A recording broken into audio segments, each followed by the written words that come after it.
So mas pinili na nila mag-park para hindi makuha ng feel at mabilis ang pagkain ng prayer. So good decision, nakikita rin sa business na kapag same fighter na dito na agad ang pagkabar ng turtle goal. Wala kang tray na nagawa ang biglas. Clearly, lumamang anti-bye-bye sa tray na yun. First turtle ay nakuha nila. So, nakakap sa turtle, sumubalik na agad yung goal day. Ito na! Umibig na! Hindi na nakita! Hindi na naibig! Uy, wala na naibig! Pero na nga! Ito pa! Pwede pa! Kasama! Pero nagawa ka ng umiso ng team blue! Inipit na pala! Bakit?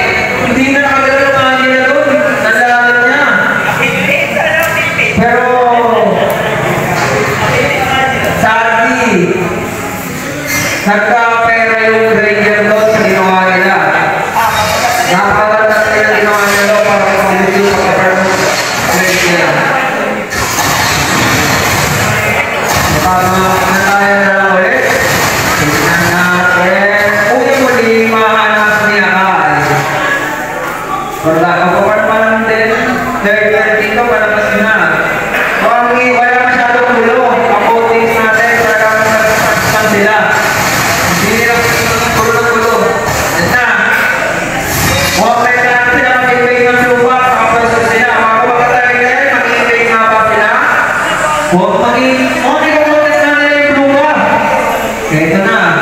Tatlo. Lakas dalawa. Lakas na yung ulo.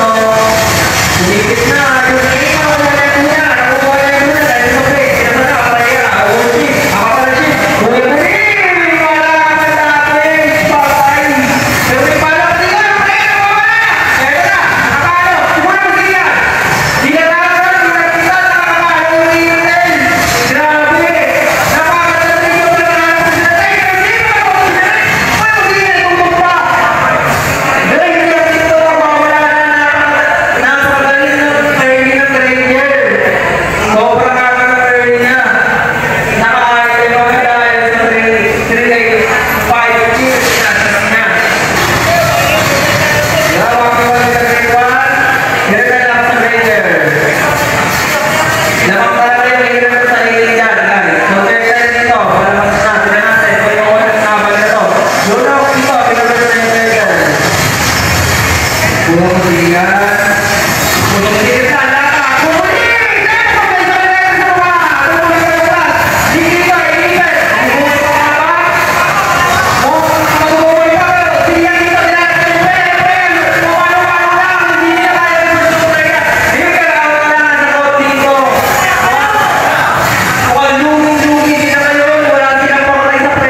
yun, magpapan na ulit yung bootings natin. Pero nakakakot na yung Freya dito, nakapan na yung Freya. Dati si Eric, nakapan na yung dalawa core na Team 5-5. Naka-ready ang patupan. So, nag-start na ulit sila. Dalawang agad naman yung Ranger.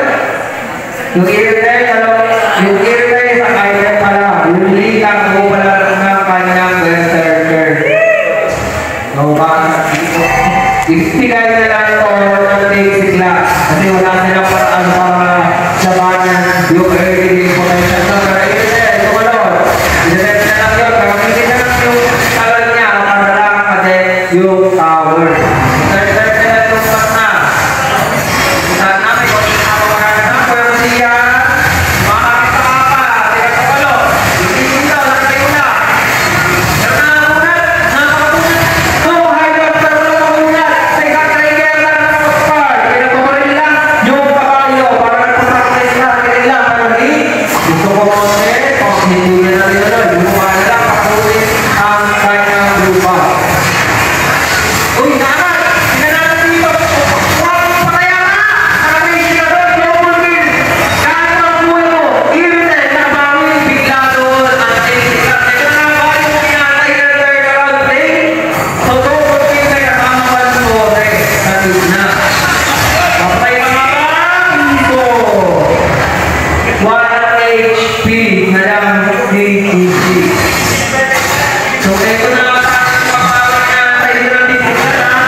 Number 2.